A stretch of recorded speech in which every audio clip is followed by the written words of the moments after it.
오늘 한덕수 전 총리 재판에 최상목 부총리가 결국 출석을 했습니다. 여기서 두 가지 포인트가 있습니다. 하나는 한덕수 전 총리가 계엄에 반대한 거를 보지 못했다고 증언을 했기 때문에 이것이 한 전 총리에 어떤 영향을 미치느냐가 하나가 있고, 최상목 부총리도 뭐 종이 같은 거 받아가지고 3번을 접었느니 뭐 이런 얘기 있었죠. 여기에 대해서 어떻게 답하느냐가 관심이었는데, 일단은 이승훈 한덕수 전 총리가 반대하는 거, 최상목 부총리는 내가 있을 동안에는 그거 못 봤다고 얘기했습니다. 최상목 총리는 한덕수 전 총리에게 유리한 얘기를 해준 것 같아요. 아, 유리한 얘기? 네, 왜 그러냐면 네. 한덕수 씨가 반대한 기억은 없다. 당연히 그런 말 할 수밖에 없죠. 위증죄에 걸리기 때문에 국무위원들이 다 있는 자리에서 공개적으로 반대한 적은 없었던 것 같아요. 네. 근데 자신에게 개인적으로 나도 반대 많이 했다라고 하는 증언을 한 겁니다. 공개적으로는 안 했기 때문에, 공개적으로는 위증을 할 수 없기 때문에 그냥 그대로 얘기를 하고, 네. 개인적으로는 나에게는 나도 반대 많이 했다는 말을 나는 들었다. 네. 그럼 한덕수 전 총리도 결과적으로 반대했다는 얘기를 해준 거거든요. 그래서 한덕수 전 총리에게 유리한 얘기를 해준 것이고, 네. 자신이 개헌 문건을 제대로 보지 못했다. 뭐 눈이 너무 안 좋아서 네. 제대로 보지 못했다는 것이니까, 이건 나도 반대도 했고 이 개헌 문건조차도 제대로 보지 않았기 때문에 나는 잘못한 게 하나도 없다. 라고 하는 그 명확히 표현한 것이에요. 그러니까 최상목 부총리 본인 나도 그렇게 잘못한 게 없고 한덕수 전 총리도 개인적으로는 반대하는 걸 들었다. 그러니까 둘 다 좋은 얘기를 해준 겁니다. 그래서 실은 진실 규명에는 좀 먼데 실제로는 이랬다는 거 아니에요? 최상목 전 부총리가 한덕수 총리에게 공무원 생활 이렇게 50주 동안 이렇게 망가질 겁니까? 라고 했다는 건 당신이 반대를 안 하고 있는데 이건 잘못된 겁니다라고 지적해 준 거잖아요. 결국 반대 안 했다는 것인데, 오늘 증언은 한덕수 전 총리를 위한 뉘앙스의 증언을 해줬다라고. 더 강하게 반대를 했어야 됐다는 취지였나요? 그렇죠. 아니 그러니까 지금 반대를 한 거죠. 더 많이 반대했어야 되는데, 더 말렸어야 되는데 그러지를 한덕수 총리가 못했다는 것이니까 결과적으로 반대나 말렸기는 했지만 반대는 인정한 거네요. 공개적으로 반대하지 않았다는 거죠. 그러니까 결국에는 뭐 한덕수 전 총리에게는 유리한 증언을 하고 나온 겁니다. 그런데 최상목 부총리 관련해서 안경 얘기요. 그 문건에서 물론 급하게 나온다고 안경을 뭐 놓고 나올지 모르겠는데, 안경을 놓고 와서 글씨 같은 거 보려면 굉장히 애써서 봐야 된다고 증언했거든요. 그러니까 아마 최상목 부총리가 눈이 많이 안 좋기는 안 좋은 것 같아요. 그래서 눈이 안 좋기 때문에 애써 봐야지만이 보인다는 것인데, 그건 조금 과장된 것 같고, 자신들이 지금 이 개헌 문건을 봤다라고 한다면 위법성에 대한 인식이 더 높아지는 거거든요. 그렇죠. 그렇기 때문에 그러니까 내가 안 봤다고 하는 거잖아요. 정말 애써 보지 않았다. 나는 안 봤다. 그러니까 나는 반대만 했고 여기에 동조한 게 하나도 없다라고 하는 이제 자기 변명적인 증인 신문이었다라고 보여집니다. 재판부도 그거 가려서 보겠죠. 그 얘기를 다 가려서 듣겠죠. 그렇죠. 재판부도 어느 정도 뉘앙스를 보지만 오늘 발언의 전체적인 취지는 한덕수 총리가 공개적으로는 반대를 안 했구나. 국무위원들에게 나서서 공개적으로 윤석열 전 대통령을 말리지 않았구나라고 하는 어떤 느낌을 충분히 받았을 것 같아요.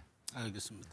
특검 관련 소식 살펴보면 김건희 여사의 모친 최은순 씨가 특검에 알츠하이머 진단서를 제출했다는 보도가 있었습니다. 지금 김건희 여사는 구속이 돼 있고, 오빠 김진우 씨 구속영장 심사 앞두고 있고, 모친인 최은순 씨는 불구속 기소로 가는 건데, 이게 최 의원님 구속영장 청구할 때 여러 가지 고려가 있겠지만 이것이 영향을 미쳤다고 봐야 될까요? 아니면 어떻게 건강 문제도 굉장히 고려를 하는 것이고, 김건희 여사 오빠에 대해서 영장이 들어갔기 때문에 모친은 아마 이 부분에서 같은 혐의를 받고 있지만 가족인 점을 고려해서 아마 그 불구속 수사를 하는 쪽으로 이렇게 정한 것 같습니다. 그러니까 치매인지 아닌지는 알 수 없지만, 그러나 이게 지난번에 그 양평군청의 그 공무원께서 극단적 선택을 한 그 사안이기 때문에 특검도 이 부분에 대해서는 좀 굉장히 신중하게 접근하고 있는 것 같습니다. 그렇기 때문에 최은순 모친 최은순 씨에 대해서도 이런 식으로 조금 전향적으로 보고 있는 것 같고, 좀 이 개발부담금 부분에 대해서 결백을 주장하시면서 양평군청 공무원께서 극단적 선택을 하셨기 때문에 이 부분은 굉장히 좀 신중할 필요가 있다. 이게 뭐 그만큼 개발 부담금을 줄였는지 이 부분은 이미 그 극단적인 선택을 하신 양평군 전 공무원께서 무혐의가 난 사안이지 않습니까? 근데 재차 수사했던 부분이기 때문에 이 부분에 대해서는 특검이 또다시 좀 우를 범하지 마시고 좀 제대로 수사를 하셔서 좀 과한 수사보다는 정확한 수사를 해서 좀 제대로 된 결말을 내는 것이 맞지 답을 정해놓고 가다 보면 또 지난번처럼 또 불행한 그러한 절차가 나올 수가 있으니까 이 부분에 대해서 좀 신중한 조사를 통해서 국민의 신뢰에 부답하는 그런 특검이 지금 특검이 이제 막판이거든요. 다음 달이면 이제 3대 특검이 전부 종료입니다. 그렇기 때문에 이제는 그 수사의 마무리를 해야 되기 때문에 수사를 확장해서 무리한 수사를 하기보다는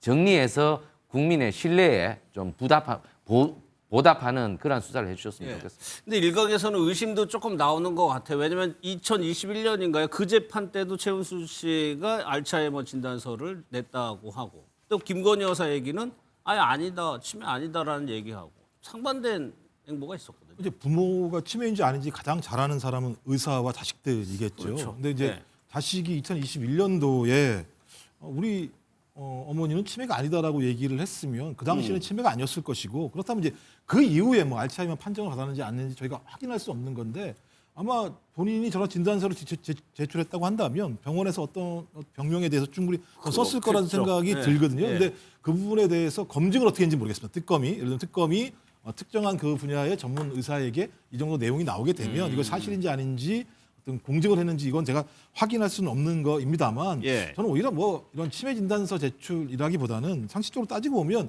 자기 딸, 자기 아들 사유까지 지금 감옥에 가 있는 상황이면 자체적으로 보면 이런 부분과 관련해서는 불구속 수사를 하는 이런 관행들이 분명히 있어 왔었기 때문에 저는 이 수사 자체를 불구속으로 진행한다고 하더라도 큰 문제가 없는 상황이라고 판단했다는 생각이 들고요. 저는 뭐 이 정도 수준으로 생각을 해야 되는 건데 만약 나중에 이게 알츠하이머라고 진단서를 제출했는데 사실이 아니라고 한다면 저는 대단히 큰 문제인 거죠. 그러니까 본인이 어떤 범죄 행위들을 덮기 위해서 그 외부에 나와 있다라고 하는 건 어떤 것은 자기 증거를 다 인멸할 수 있는 가능성이 꽤 있는 거니까요. 네, 그래서 저 알츠하이머 진단서가 사실인지 아닌지는 언젠가 밝혀지지 않겠습니까? 본인이 계속 있는 한. 그래서 저는 저거보다는 오히려 이런 가족 전체가 이런 상황이기 때문에 그런 부분들을 다 다각적으로 판단해서 특검이 이렇게 한 것이 아닌가 이런 생각이 그러니까 들긴 김종우 합니다. 부회장 얘기한 것처럼 일가족을 다 구속하는 일은 그동안의 법원 관례에서는 드문 일이죠, 그거는.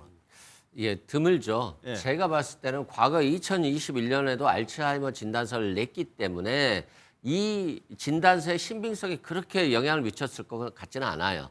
또 알츠하이머의 정도도 굉장히 심하냐 안 하느냐에 따라 다르거든요. 근데 특검 같은 경우는 일단 좀 김건희 씨가 구속돼 있잖아요. 그리고 오빠도 구속영장을 청구하고 있고 또 윤석열 전 대통령도 구속돼 있고 또 이 지금 모친 본인도 실은 최은순 씨도 구속됐다 나왔어요. 그렇기 때문에 아마도 인간적인 면 또 그 관행을 조금 고려했던 것 같고 또 범죄 혐의도 지금 언론에 많이 공개는 안 됩니다만 주도적으로 하진 않은 것 같아요. 김건희 씨 오빠가 주도를 했고 최은순 씨는 여기에 대해서 협조하는 방식으로 범죄가 저질러졌을 가능성이 높아서 영장 기각 가능성까지도 조금은 고려해서 전체적인 측면을 아마도 다 보고 영장을 청구하지는 않은 것으로 보여집니다. 그러면 실제로 오빠 김진우 씨 같은 경우는 19일 날 영장 심사를 한다는데 뭐 이승훈 위원장 뭐 개인적인 의견입니다만 어떻게 조금 구속될 가능성도 상당히 높은 것 같아요. 상당히 높다. 굉장히 많은 이권에 개입됐고 죄명도 굉장히 높고요. 예. 과거 그 개발 부담금이 16억인가가 나왔었는데 이게 어느 순간 0원으로 바뀌었거든요. 근데 이것에 대한 연결고리를 했다라고 지금 의혹을 받고 있는 한 모 씨가 있는데 이 한 모 씨에게 매달 급여도 주고 법인카드도 줬다는 거예요. 근데 실제는 일한 게 없습니다. 그렇다고 하면 로비 자금으로 줬을 가능성이 높아서 업무상 횡령 배임이 있고 또 국가기관에 대해서 이런 돈을 줌으로써 어떤 국고 개발 부담금을 내지 않기 때문에 국고 손실 부분도 있거든요. 그리고 많은 여러 가지 혐의들이 좀 있어서 아마도 구속될 가능성은 상당히 높은데 법원이 이제 마찬가지로 영장에 있어서 김건희 씨나 윤석열 전 대통령이 구속되어 있기 때문에 혹시 좀 방어권을 조금 더 보장해 주지 않을까 이런 우려도 있습니다만 현재로서 구속될 가능성은 좀 높지 않나 싶습니다. 정관장 대변인 지금 19일 날 지금 영장 심사인데 그날이 김건희 여사가 보석 신청한 지 일주일, 그러니까 대략 일주일 이내로 결론이 난다고는 돼 있는데 아직까지 결론이 안 나고 있는 상황이거든요. 법리적인 것과 뭐 국민 여론 살피는 거 이게 좀 다 다른 것 같아요. 저는 김건희 여사에 대한 보석 신청은 받아들여질 가능성이 굉장히 낮다고 봅니다. 지금 뭐 윤석열 전 대통령 재판 진행된 것도 그 김건희 여사와 관련해서 재판이 진행되면서 추가로 잘못했던 부분들이 계속 드러나고 있는데 예. 그리고 증거 인멸의 우려가 여전히 있는 가운데 김건희 여사에 대해서만 보석 신청을 어떤 용기 있는 판사가 해줄 수 있을까 이렇게 생각하기 때문에 그 보석이 신청돼서 받아들여지기는 어려울 것 같고 그 김건희 씨 오빠의 경우에도 예. 사실 법리로만 놓고 보면 지금 혐의가 과연 구속 수사가 필요한 정도의 사안인가라는 부분에 대한 판단을 따로 할 수 있겠는데 그런데 또 최근에 특검이 신청하는 다양한 구속영장에 대해서는 자동적으로 나오는 경우가 많아서 단언하기가 어렵습니다. 예.